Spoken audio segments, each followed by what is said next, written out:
함께 2021년 9월 12일 주일 예배를 하나님 앞에 드리겠습니다. 함께 묵상으로 기도하겠습니다.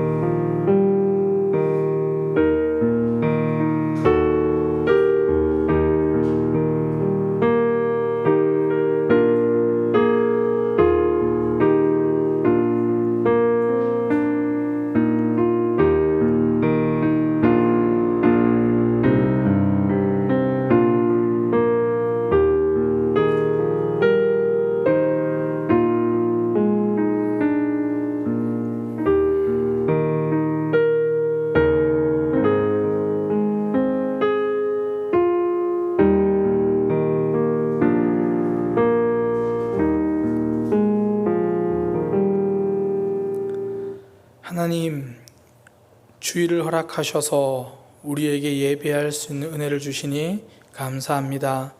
이 시간 하나님 앞에 예배합니다. 주님 앞에 우리의 삶을 드리고 마음을 드려 하나님을 경배합니다.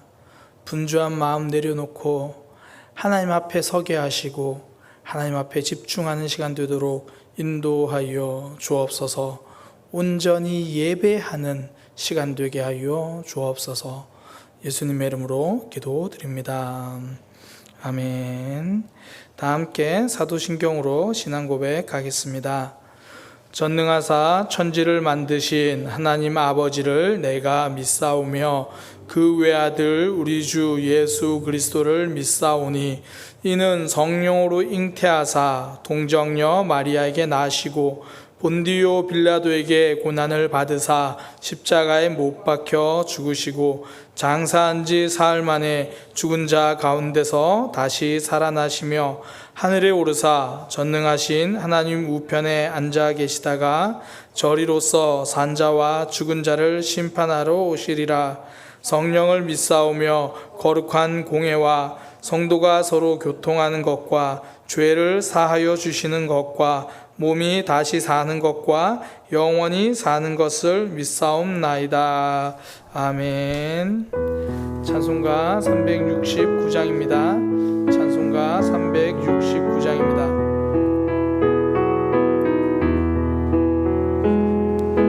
죄짐 맡은 우리 구주 어찌 좋은 친구인지 걱정 근심 무거운지 우리 주께 맡기세. 주께 고함 없는 고로 돈을 받지 못하네. 사람들이 어찌하여 아래 주를 모를까.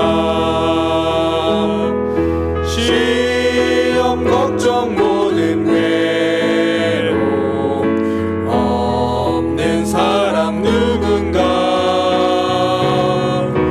부질없이 낙심 말고 기도드려 아뢰세. 이런 진실하신 친구 찾아볼 수 있을까. 우리 약함하시오니 어찌 아니하릴까. 근심 걱정 무거운지 아니진 자 누군가. 비난처는 우리 예수 주께 기도드리세.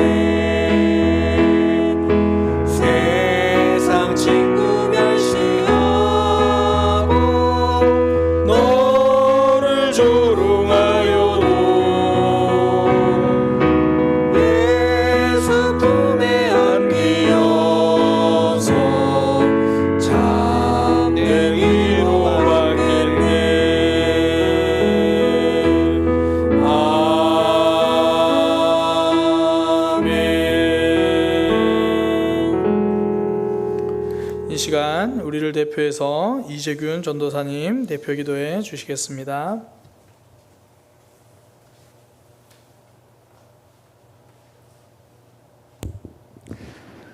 기도하겠습니다. 사랑하는 하나님, 사랑받기 합당하신 하나님, 오늘도 우리에게 생명 주시고 귀한 사명 주시고 하나님께 예배할 수 있는 건강을 허락하시니 감사합니다. 우리는 하나님이 지으신 피조물입니다. 피조물은 하나님 안에 거할 때 참된 행복을 누리며 살 수 있습니다. 지난 한 주간 하나님이 주시는 행복이 아니라 다른 행복을 붙잡고 살았음을 기억합니다. 하나님이 아니라 거짓된 우상을 붙들고 살았음을 고백합니다. 그것들이 진짜 행복인 것처럼 착각하며 살았던 우리들을 하나님 용서하여 주옵소서. 그러나 하나님은 그런 우리를 포기하지 않으셨습니다. 오늘 이 시간 다시 하나님 앞에 불러주시고 진정한 행복이 무엇인지 예배를 통해 깨닫게 하시니 주님 감사합니다. 하나님, 이 시간 우리에게 은혜를 허락하여 주옵소서. 예배를 통해서 우리 모두가 하나님을 만나는 시간 되게 하여 주옵소서. 우리의 잘못된 시선과 마음이 정직하고 겸손하게 회복되는 시간 되게 하여 주옵소서. 하나님이 주시는 평안과 안식이 오늘 이 예배를 통해 우리 안에 가득 채워지게 하여 주옵소서. 무엇보다 예배를 통해 다시 주님 안에서 살아가겠다고 결단하는 아름다운 모습들이 우리 안에 넘쳐나게 하여 주옵소서. 사랑의 하나님 사랑은 이웃 사랑으로 표현된다고 말씀하셨습니다. 장기화되는 코로나 사태 속에서도 이웃을 향한 사랑이 메말라가지 않도록 우리 마음 붙들어 주옵소서. 나를 향한 관심과 사랑에 머물러 있는 우리의 그 악한 삶을 돌이키게 하시고 가족과 이웃을 돌아보며 하나님의 사랑을 표현하고 실천하는 주님의 아름다운 자녀들 되게 하여 주옵소서. 사랑의 자리로 갈 때 우리에게 하나님의 사랑을 더해 주심을 믿습니다. 사명의 자리로 갈 때 우리에게 하나님의 능력 더해 주심을 믿습니다. 매일의 삶에서 하나님이 주시는 사랑과 사명을 꼭 붙들고 살아가는 우리 모든 성도님들 되게 하여 주옵소서. 이 시간 예배를 위해 기도합니다. 오늘 주저앉고 싶을 때는 엎드리라는 제목으로 귀한 말씀 전하시는 우리 사랑하는 박명수 담임 목사님, 성령께서 입술 붙들어 주셔서 능력의 말씀, 생명 주는 진리의 말씀이 이 시간 선포되게 하여 주옵소서. 또한 온라인으로 또 현장에서 말씀을 듣는 우리 모두가 그 말씀에 순종하며 살아갈 수 있도록 주님께서 은혜를 허락하여 주옵소서. 오늘 예배의 모든 순서 과정과 우리의 마음을 하나님께만 맡겨드립니다. 선한 길로 인도하여 주시고 이 시간 오직 주님만을 깊이 생각하는 귀하고 복된 주일 되게 하여 주옵소서. 하나님 감사합니다. 그렇게 하실 주님을 찬양합니다. 우리를 끝까지 사랑하시는 예수님의 이름으로 감사하며 기도드립니다. 아멘.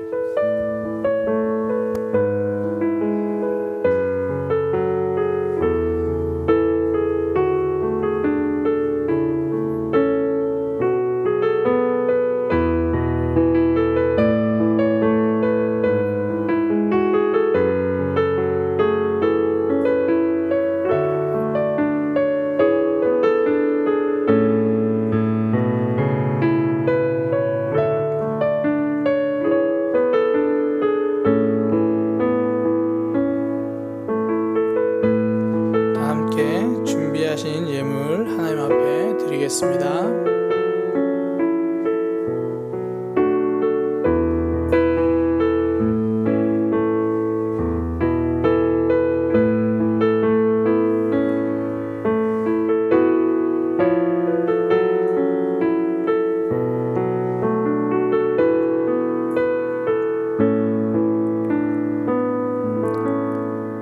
봉헌 기도 드리겠습니다. 하나님, 우리 삶을 인도하여 주시고 보호하여 주시니 감사합니다. 우리의 삶은 오로지 하나님께 달려있음을 기억합니다. 또한 그것을 고백하는 마음으로 물질을 하나님 앞에 드립니다. 우리 인생의 주인은 물질이 아니라 하나님이심을 고백합니다. 이 고백을 받으시고 또한 이 물질이 쓰이는 곳곳마다 하나님의 사랑이 드러나고 하나님 나라가 확장되는 역사가 있게 하여 주옵소서. 이 땅을 살아갈 때 물질이 필요합니다. 하나님께서 공급하여 주옵소서. 믿음으로 살아갈 때 물질 때문에 믿음이 흔들릴 때가 있습니다. 하나님, 우리의 마음과 믿음을 붙들어 주셔서 하나님만 주인 되시는 삶을 살아가게 하여 주옵소서. 예수님의 이름으로 기도드립니다. 아멘. 교회 소식입니다. 오늘 예배는 각 가정에서 여전히 온라인으로 드리고 있습니다. 현재 10월 3일까지 그렇게 되어 있는데요. 조속히 이것들이 끝나고 함께 대면 예배로 얼굴 함께 보면서 예배드리기를 소망합니다. 코로나가 장기화되니까요. 성도님들이 그립더라고요.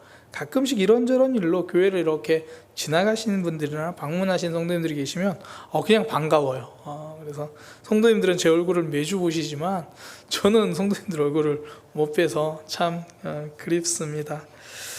예배 후에 함께 예배드린 우리 가족들과 꼭 구역 모임 진행해 주시기 바랍니다. 말씀 나눔지를 가지고 말씀 나누어 주시면 감사하겠습니다. 다음 주가 이제 추석 명절이 시작되잖아요. 명절 예배 순서지가 준비되어 있습니다. 그렇죠. 이게 뜨나요? 명절 예배 순서지가 준비되어 있습니다. 교회에도 좀 복사해서 프린트해서 비치해 두었고요. 또 우리 구역 교사님들 통해서 파일 자체를 이렇게 또 전달해 드렸습니다. 그래서 명절 예배 순서지가 필요하신 분들은 구역 교사분들에게 말씀하시면 파일로 받으실 수 있을 거고요. 저는 프린트할 데가 없어요, 종이로 프린트된 게 필요해요, 그러신 분들은 교회로 오셔서 가지고 가시면 되겠습니다.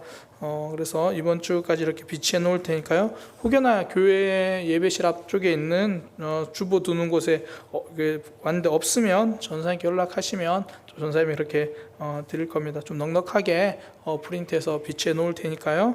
그렇게 가지고 가셔서 명절에 함께 가족들이 예배할 수 있는 그런 시간 되기를 소망합니다. 정부의 비대면 예배 조치가 끝날 때까지 주일 예배 외에 모든 모임은 자제하겠습니다. 사태 추이를 지켜보면서요, 계속해서 우리가 또 필요한 조치들을 하도록 하겠습니다. 모든 성도님들이 주어진 자리에서 하나님께 예배하고 은혜 받을 수 있도록 기도해 주시기 바랍니다. 옆에 있는 지체들 또 사랑하는 가족들과 함께 인사하겠습니다. 우리 교회는 힘이 되는 교회입니다. 사랑의 교회가 곁에 있습니다. 제가 힘이 되겠습니다. 아멘. 서로 간에 힘이 되기 위해서 또 하나님의 말씀으로 강건해지기를 소망합니다. 함께 말씀 보도록 하겠습니다. 사도행전 말씀입니다. 사도행전 16장 25절에서 34절까지 말씀입니다. 사도행전 16장 25절에서 34절까지 말씀입니다. 제가 봉독하도록 하겠습니다. 한밤중에 바울과 실라가 기도하고 하나님을 찬송하매 죄수들이 듣더라. 이에 갑자기 큰 지진이 나서 옥토가 움직이고 문이 곧 다 열리며 모든 사람의 매인 것이 다 벗어진지라. 간수가 자다가 깨어 옥문들이 열린 것을 보고 죄수들이 도망한 줄 생각하고 칼을 빼어 자결하려 하거늘 바울이 크게 소리질러 이르되 내 몸을 상하지 말라, 우리가 다 여기 있노라 하니 간수가 등불을 달라고 하며 뛰어 들어가 무서워 떨며 바울과 실라 앞에 엎드리고 그들을 데리고 나가 이르되 선생님들이여 내가 어떻게 하여야 구원을 받으리이까 하거늘 이르되 주 예수를 믿으라, 그리하면 너와 내 집이 구원을 받으리라 하고 주의 말씀을 그 사람과 그 집에 있는 모든 사람에게 전하더라. 그 밤 그 시각에 간수가 그들을 데려다가 그 맞은 자리를 씻어주고 자기와 그 온 가족이 다 침례를 받은 후 그들을 데리고 자기 집에 올라가서 음식을 차려주고 그와 온 집안이 하나님을 믿음으로 크게 기뻐하니라. 아멘.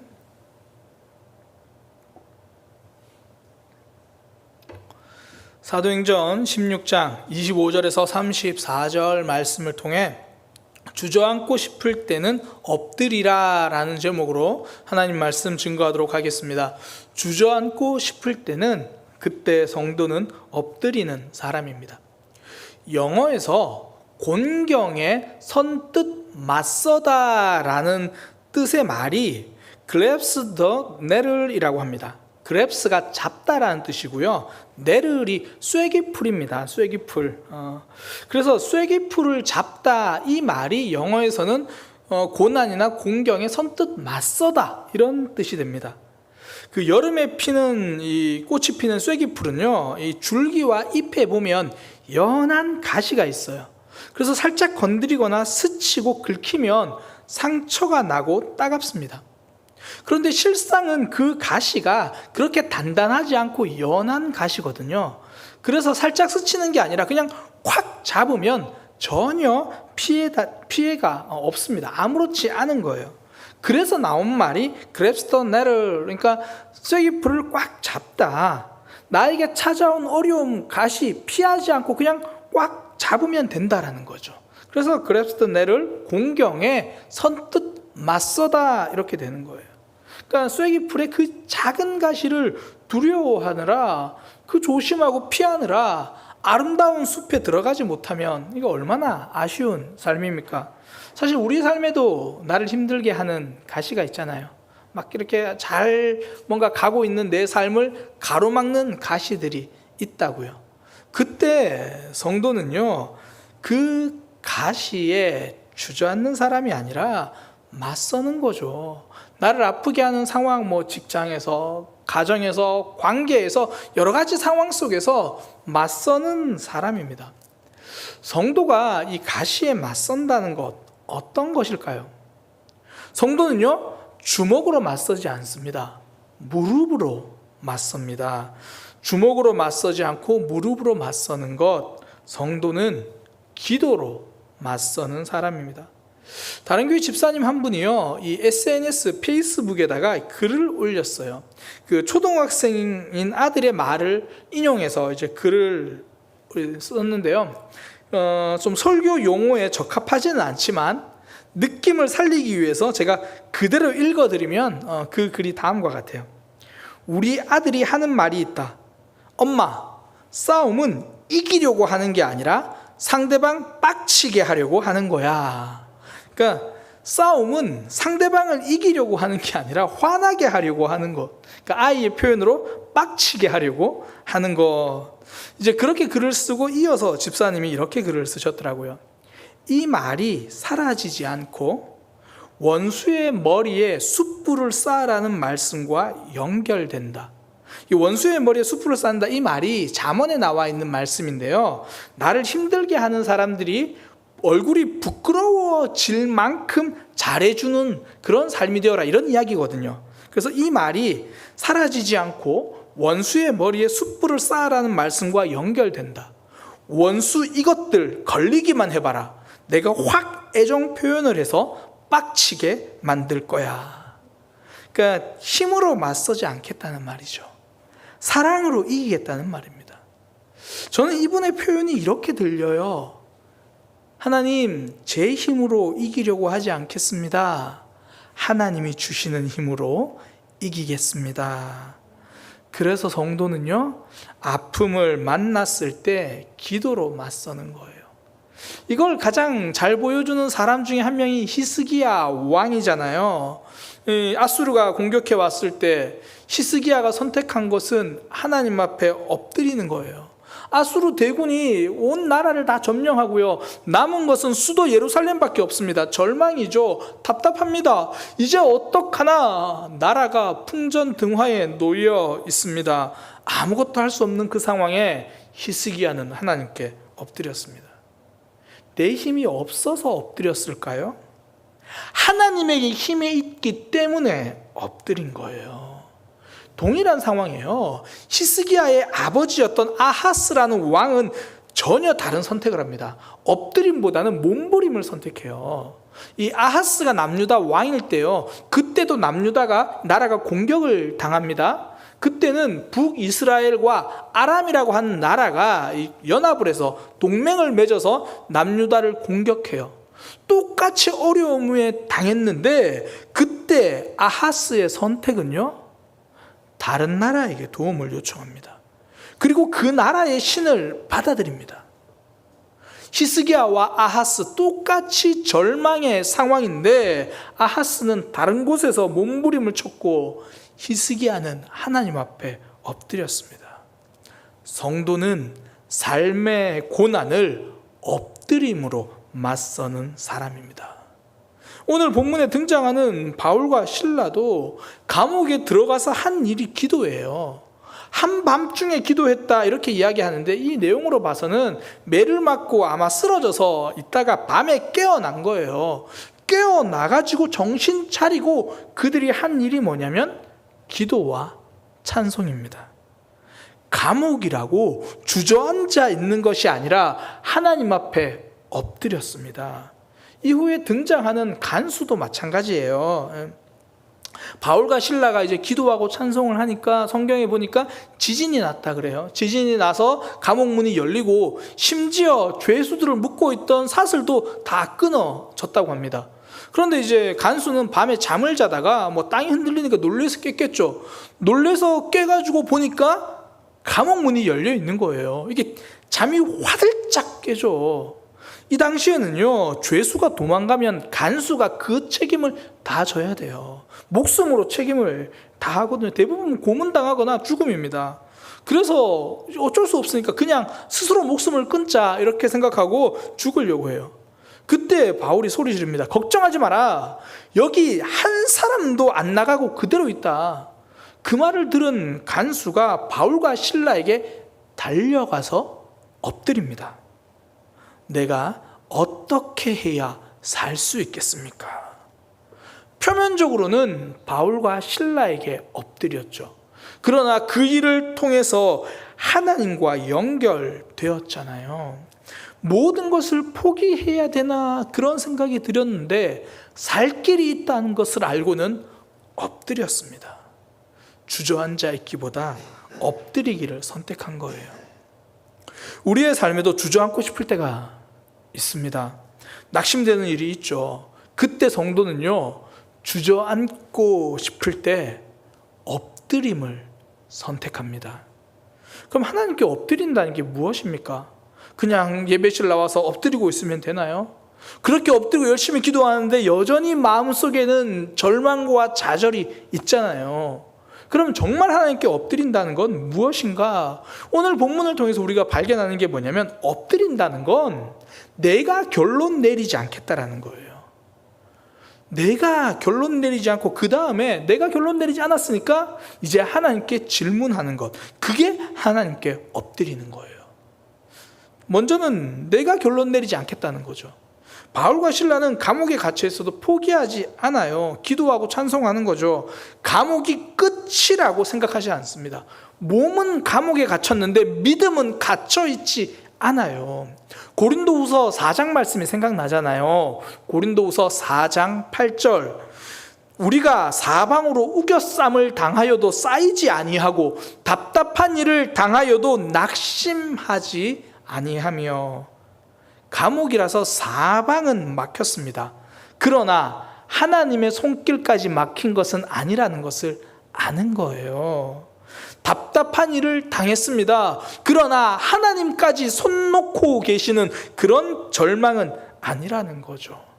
내가 절망이라고 결론 내리지 않겠다는 거죠. 내 눈에는 감옥 문이 굳게 잠겨 있어도 기도하는 겁니다. 잠긴 문을 보고 내가 결론 내리지 않는 거죠. 반대로 간수 보세요. 내가 결론 내리니까 스스로 목숨을 끊으려고 합니다. 그러니까 앞서 말씀드린 것처럼 자다가 눈을 떠보니까 감옥 문이 열려져 있어요. 이제 간수들이 다 도망갔겠구나. 이제 나는 끝이구나. 감옥 문을 보고 나서 그 생각밖에 안 드는 거죠. 그러니 본인이 결정합니다. 스스로 목숨을 내려놓으려고 하는 거죠. 차라리 그냥 먼저 죽자.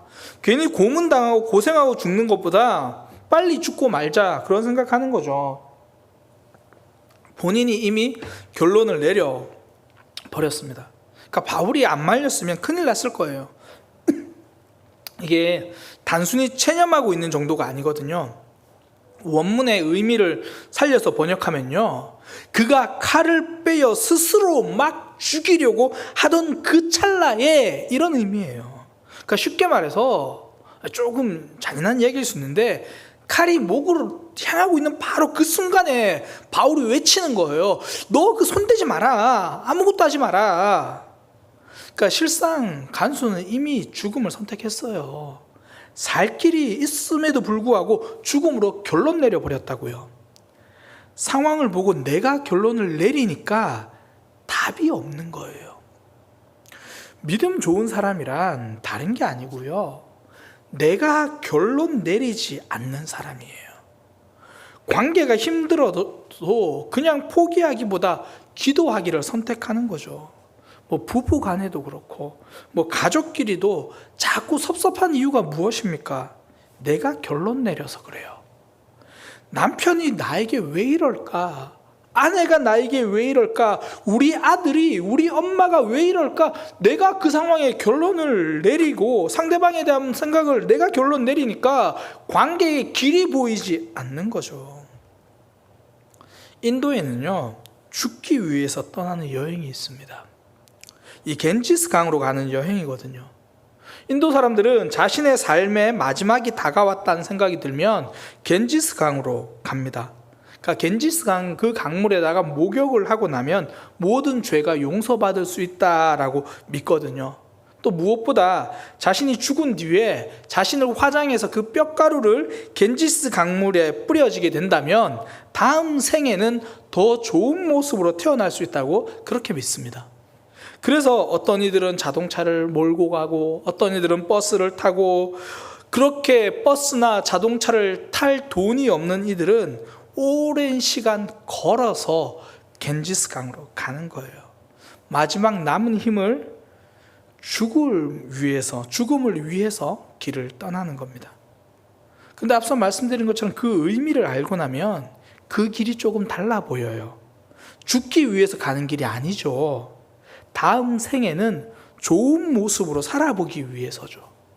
다시 찬란한 삶을 살아보기 위해서 가는 길입니다.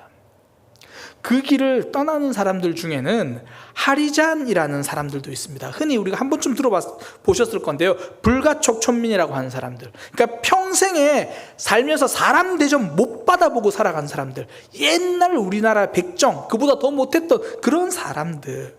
그런 이들도요, 마지막 죽음을 앞두고는 겐지스 강으로 갑니다. 지금 내 현실은 사람 대접 못 받는 불가촉 천민이지만 그 삶으로 끝내지 않겠다는 다짐이잖아요. 내 삶을 불행으로 결론 내지 않겠다는 의지입니다. 겐지스 강의 힘을 믿기 때문이거든요. 겐지스 강의 힘을 믿어도 내 삶이 끝이 아니라고 생각하는데, 겐지스 강을 만드신 하나님을 믿는 성도의 삶은 내가 끝이라고 결론 내릴 필요가 없습니다. 우리의 삶, 내가 마침표 찍을 필요는 없다라는 거예요. 결론을 내가 내는 게 아닙니다. 내가 자꾸 답을 내리면요, 하나님이 준비하신 길이 보이지 않아요. 그러니까 엄밀히 말해서 길이 막히는 게 아니라 눈이 막히는 거예요. 간수 보세요. 감옥 문이 열려 있는 것, 그거 보고 답을 이미 내려버렸죠. 그러니까 열린 문 안에 그대로 있는 죄수를 지금 보지 못한 거예요. 눈이 막혀 있는 거죠. 그러니까 바울이 얼른 소리 지르기를 말하죠. 그러지 마라. 우리 여기에 다 있다.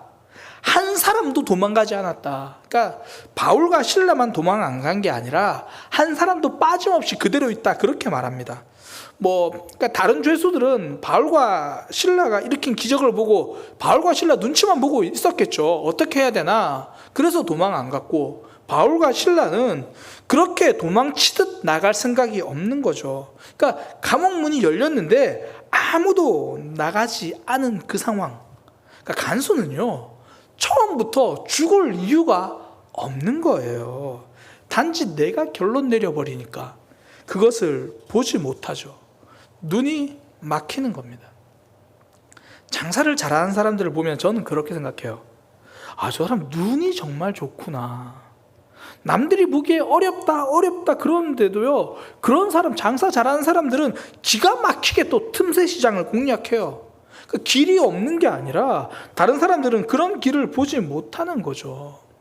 그 양평에 보면, 양평이 이제 두물머리 근처에 양수리, 그러니까 근처에 곽지원 빵집이라는 빵집이 있습니다.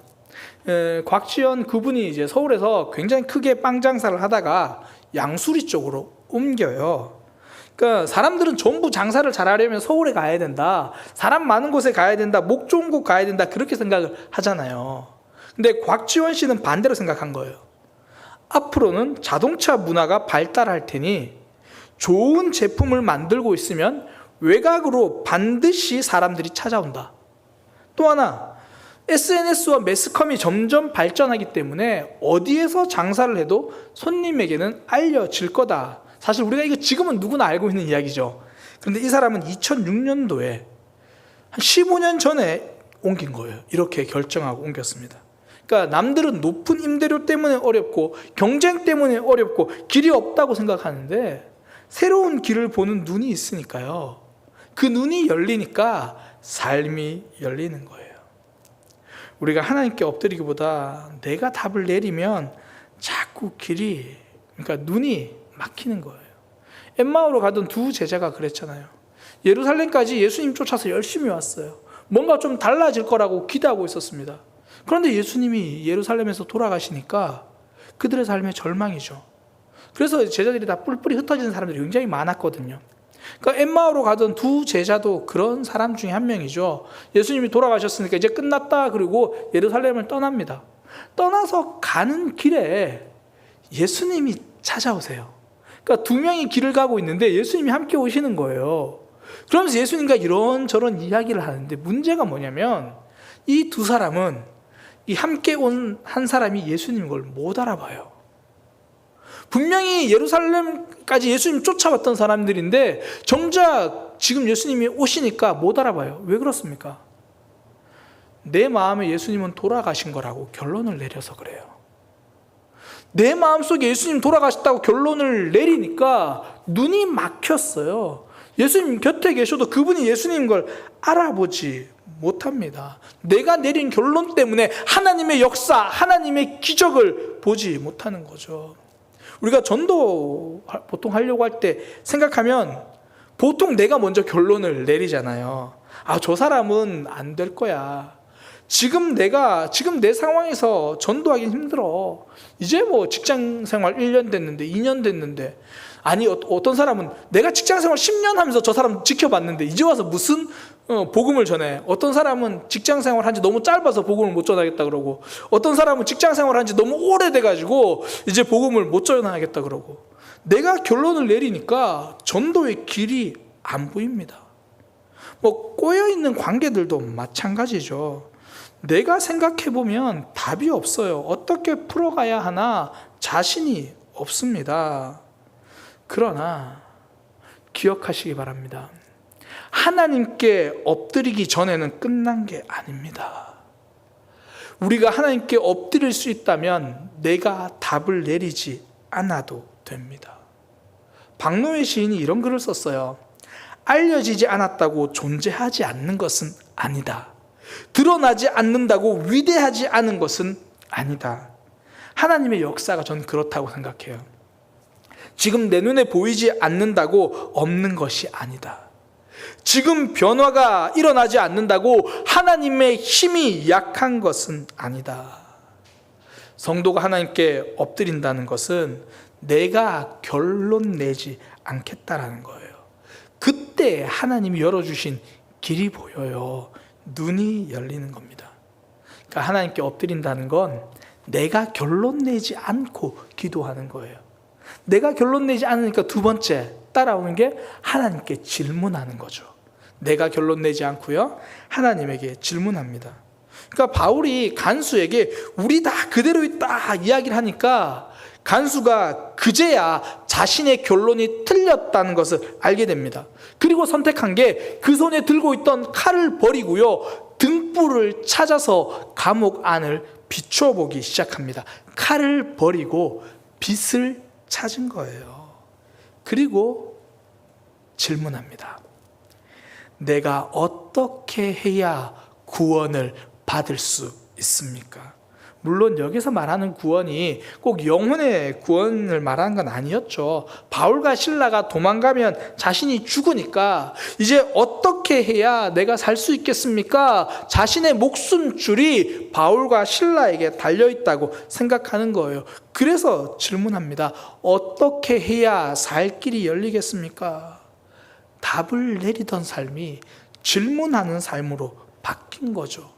그제야 죽음을 향하던 삶이 빛이 보이는 삶이 된 겁니다. 하나님께 엎드린다는 건요, 내 답을 내려놓고 하나님께 질문하는 거예요. 얼마 전에 제 아내가 이제 큐티를 하면서 이렇게 말하더라고요. 요즘은 큐티를 하다 보면 질문을 많이 하게 돼요. 이 말씀이 나에게 어떤 의미인지, 하나님은 나에게 어떤 삶을 원하시는지. 이전에는 성경을 읽고 묵상을 해도 그냥 말씀이 주는 답만 찾았다면, 이제는 그 답이 나의 삶에 어떤 의미인지를 질문하기 시작했다라는 거예요. 예를 들면 이런 거죠.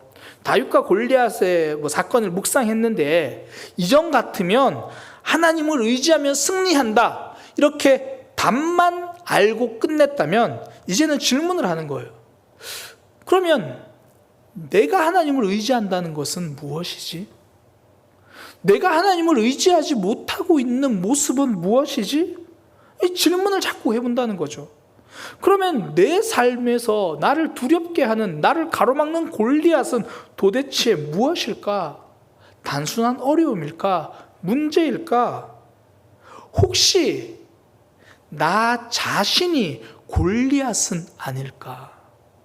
그렇게 질문하면서 묵상이 깊어지는 거죠.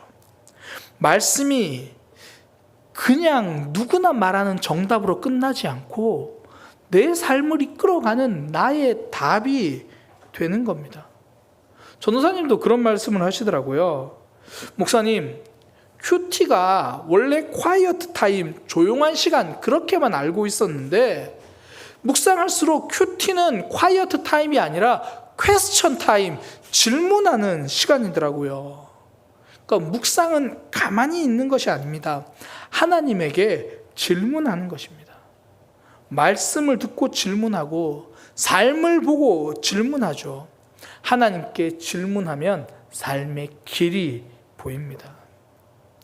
김정성 목사님께서 이제 통화하다 보면 저에게 자주 해주시는 말씀 여러 가지가 있는데, 그 중에 하나가 이런 말씀을 해주십니다. 목회가 어려운 이유 중에 하나는 멘토가 없기 때문이다. 많은 것을 결정해야 되고 진행해야 되는 위치에 있는데 정작 물어볼 만한 멘토가 없는 거예요. 그러면서 하시는 말씀이, 아무리 급한 일이라고 해도 빨리 결정하지 말고 기도하고 결정해라. 중요한 일일수록 더 기도하고 결정해라. 그러니까 하나님께 엎드린다는 건 그분에게 질문한다라는 말이죠. 내가 내린 답으로 제일 먼저 움직이기보다 하나님께 질문하고 제일 늦게 결정하는 것이 낫습니다. 무엇보다 우리가 그렇게 하나님께 질문할 때요, 사실 뭘 질문해야 될지도 몰라서 잘못된 질문을 할 때도 많거든요. 우리는 잘못된 질문을 해도 하나님은 바르게 대답해 주십니다. 오늘 본문의 간수는요, 엄밀한 의미에서 질문이 그 방향 자체도 틀렸어요. 바울과 실라한테 질문을 합니다. 선생님, 어떻게 해야 됩니까? 이 선생님이란 단어가요, 원문에는 주님입니다. 큐리오, 주여, 어떻게 해야 살 수 있겠습니까? 자신의 생명줄은 바울과 실라가 쥐고 있다고 생각하며 그들을 향해 주님이라고 부르고 있어요. 잘못된 질문이죠. 근데 바울은요, 이 잘못된 질문에 바른 답을 내려줍니다. 우리가 주님이 아니다, 주 예수를 믿으라. 그리하면 너와 내 집이 구원을 얻으리라. 자신들을 향하여 큐리오, 주라고 부르는데, 아니, 하나님, 예수님이 주님이시다. 큐리오스, 그분이 주님이시다. 주 예수를 믿으라.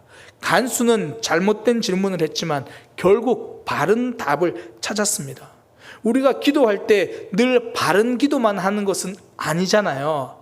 솔직히 잘못된 기도를 할 때가 더 많잖아요. 그러나 우리는 잘못 엎드려도 하나님은 바르게 응답해 주십니다.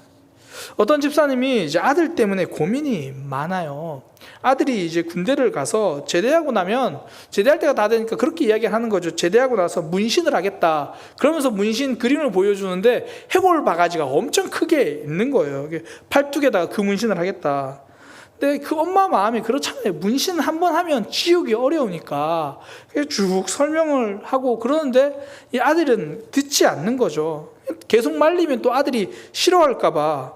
그래서 말도 못하고 이제 교회 가서 기도하기 시작한 거예요. 기도회 가서 말씀을 듣고 기도하고, 그러다가 내린 결론이, 일단 충분히 설명을 했으니까 그런데도 자꾸 문신을 하겠다고 하면 이제는 허락해 줘야겠다. 그렇게 결론을 내리고 함께 기도회에 갔던 딸에게 이제 그 마음을 말했어요.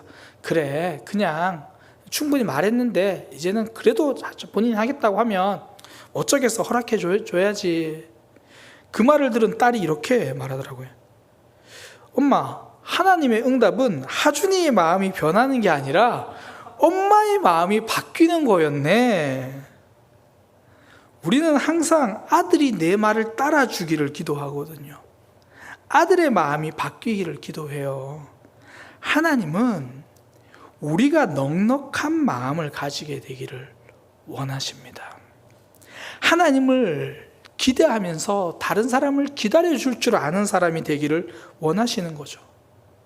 결론은 그 아들 최하준이 마음이 변해서 문신 대신 그냥 지워지는 문신 스티커로 합의를 봤다고 그래요. 우리가 잘못 엎드려도 하나님은 바르게 응답하십니다. 우리가 크고 작은 문제에 계속 질문할 수 있는 이유가 이거잖아요. 하나님의 바른 응답을 기다리는 거죠. 때로는 좀 늦어지긴 해요. 와인은요, 오래된 것일수록 비쌉니다. 연중 12도에서 한 15도 정도 낮은 온도에서, 습도는 한 75도에서 90도까지 그렇게 높은 곳에서 이제 최고급 와인이 되기 위해 그런 환경에서 시간을 보내는 거죠. 사실 누군가에게는 굉장히 꿉꿉한 그런 지하실이고 굉장히 지루한 시간인데, 숙성이 필요한 와인에게는 안락한 보금자리고 꼭 필요한 시간입니다. 우리가 기도할 때 눈물이 차오를 때가 많잖아요. 내 삶이 습기로 가득할 때가 많잖아요. 아무리 기도해도 응답되지 않는 시간이 길어지잖아요. 응답이 느려지는 게 아니라 우리 삶이 숙성되어지고 있는 거예요. 하나님 앞에 성숙되는 시간이죠. 하나님에게 질문하는 성도는 질문하는 동안 삶이 익어갑니다. 성숙이 시작되는 거죠. 응답되지 않는다고 해서 하나님이 안 계신 것이 아닙니다. 하나님이 살아계시기 때문에 우리 기도를 거절하시는 거예요. 거절하시는 하나님이 계시기 때문에 우리가 이 기도도 하고 저 기도도 하고 마음껏 기도할 수 있는 거죠. 우리가 잘못 기도해도 하나님은 바르게 대답해 주시기 때문입니다.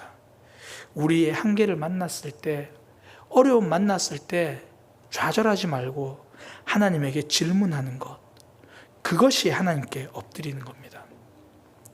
사실 우리가 20년, 30년 이렇게 뭐 평생을 함께 살아온 배우자도 잘 모르겠다라는 마음이 들 때가 있죠. 내 배 아파 낳은 자식도 그 속을 모르겠죠. 다른 사람만 모르는 게 아니라 자신의 삶도 잘 모르는 것이 사람입니다.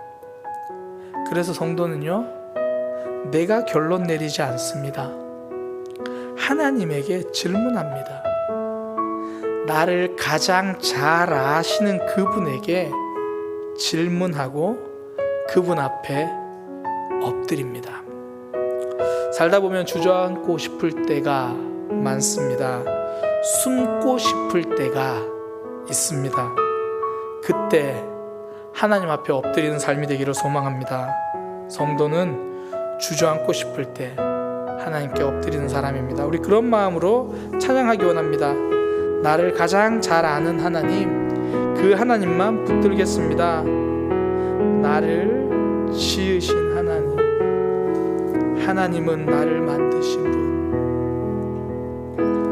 하나님은 너를 만드신 분, 너를 가장 많이 알고 계시며, 알고 계시며, 하나님은 너를 만드신 분. 하나님은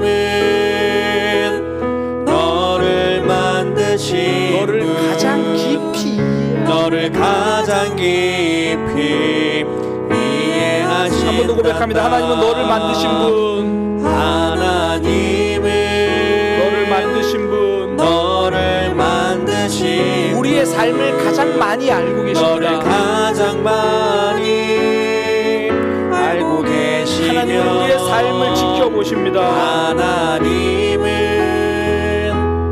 너를 만드신 분, 누구보다 우리의 삶을 이해하고 너를 계십니다. 가장 깊이 하나님은 너를 지키시는 분. 하나님은 너를 우리는 지키시는 포기하고 싶어도 하나님 포기하지 않으십니다. 너를 절대 포기하지 않으며 끝까지 지켜주시는 하나님. 하나님은 너를 지키시는 분, 너를 쉬지 않고 지켜보신단다. 하나님을 기대합니다. 그의 생각 셀 수 없고 하나님의 마음을 다 몰라서, 그의 하나님의 계획을 다 몰라서 무능하며 좌절할 때도 있고 절망할 때도 있지만, 그의 성실 하나님은 날마다 우리를 붙들어주시고 우리를 지켜주십니다. 하나님은 우리를 사랑하십니다. 그의 생각 셀 수 없고,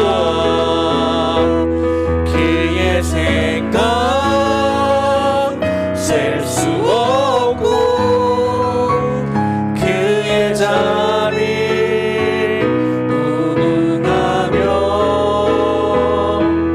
그의 성실 날마다 새롭고, 그의 사랑 끝이 하나님은 우리를 기다리고 계십니다. 너를 원하시는 분. 하나님은 너를 원하시는 분, 우리가 하나님 앞에 엎드리기를 기다리고 계십니다. 내가 내렸던 답을 내려놓고 하나님께 질문하기를 답을 들고 기다리고 계십니다. 너와 같이 있고 싶어 하신다. 하나님은 우리를 인도하여 주십니다. 하나님은 너를 인도하는 분, 광야에서도 광야에서도 폭풍 중에도 하나님은 너를 인도하는 분, 푸른 초장으로 한 번 더 고백합니다. 하나님은 너를 인도하는 분. 광야에서도 하나님 너를 인도하는 분. 너를 인도하는 광야 같은 삶에서도, 폭풍 같은 고난 속에서도 하나님은 지금까지 지켜주셨고 우리의 삶을 인도해 주십니다. 너를 인도하는 분, 푸른 초장으로 인도하신단다. 그의 생각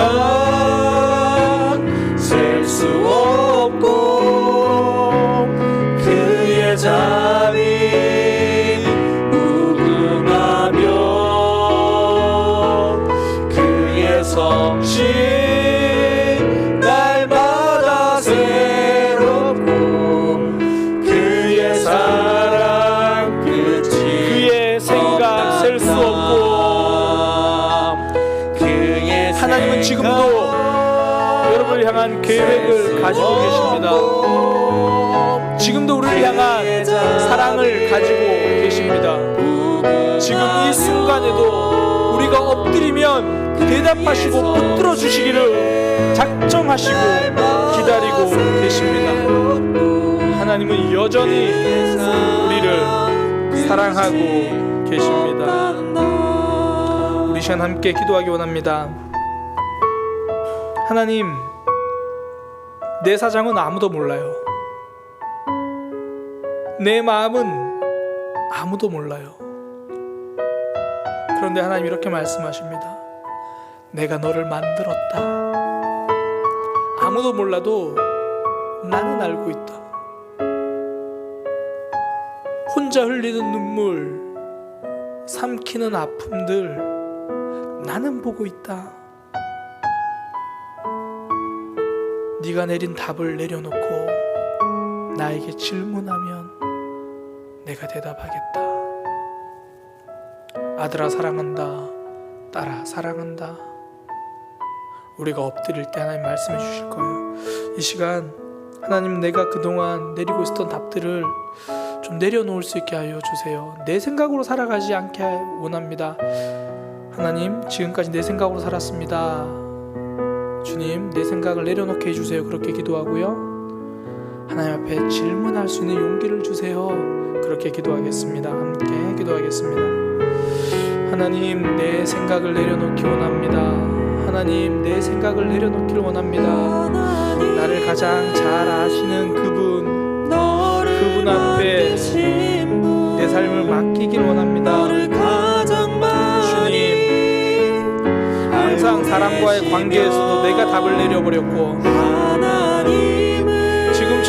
지금 처한 문제에도 내가 결정해서 숨어버렸고, 항상 후퇴하고 웅크리고 있는 모습이었습니다. 내가 한 결정 때문에 많이 상처받았고, 내가 했던 실수 때문에 아직도 후회하고 있을 때가 많습니다. 하나님, 이제는 내가 결정하지 않게 하여 주옵소서. 내가 답을 내려놓고 살아가지 않게 하시며, 하나님 앞에 엎드려 하나님 앞에 질문하는 삶이 되게 하여 주옵소서. 기도한다고 하면서 나의 답을 하나님께 강요하고 있었습니다. 말씀 듣는다고 하면서 나의 답을 결정해놓고 마음을 닫아놓고 있었습니다. 하나님, 이제 질문하겠습니다. 하나님, 어떻게 해야 할까요? 하나님, 어떻게 살아야 할까요?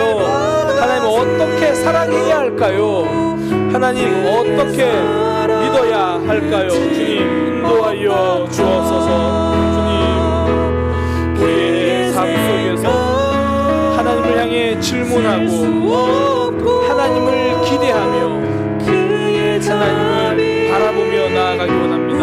주님, 인도하여 주옵소서. 주님, 붙들어 주옵소서. 주님, 함께하여 주옵소서. 그의 사랑 끝이 없단다. 하나님, 사랑과의 관계에서 내가 답을 내려버렸습니다. 찾아오는 아픔과 어려움, 내가 답을 내려버렸습니다. 그러니 길이 보이지 않았고 절망했고 주저앉았습니다. 하나님, 내 답을 내려놓을 수 있는 용기를 주시고 하나님께 질문할 수 있는 삶이 되게 하여 주옵소서. 하나님, 저 이제 어떻게 살아야 하나요? 하나님, 저 어떻게 사랑해야 하나요? 어떻게 하나님 앞에 나와야 하나요? 하나님 앞에 질문하는 삶이 되게 하여 주옵소서. 내가 결론 내리지 않겠습니다. 하나님께 질문하겠습니다. 하나님께 엎드리겠습니다. 그런 모습 되게 하여 주옵소서. 이제는 우리 주 예수 그리스도의 은혜와 하나님 아버지의 크신 사랑과 성령 하나님의 역사하심이 어떠한 일을 만나도 주저앉기보다 하나님께 엎드리기로 다짐하는 모든 이들에게 영원토록 함께 하시기를 간절히 축원하옵나이다.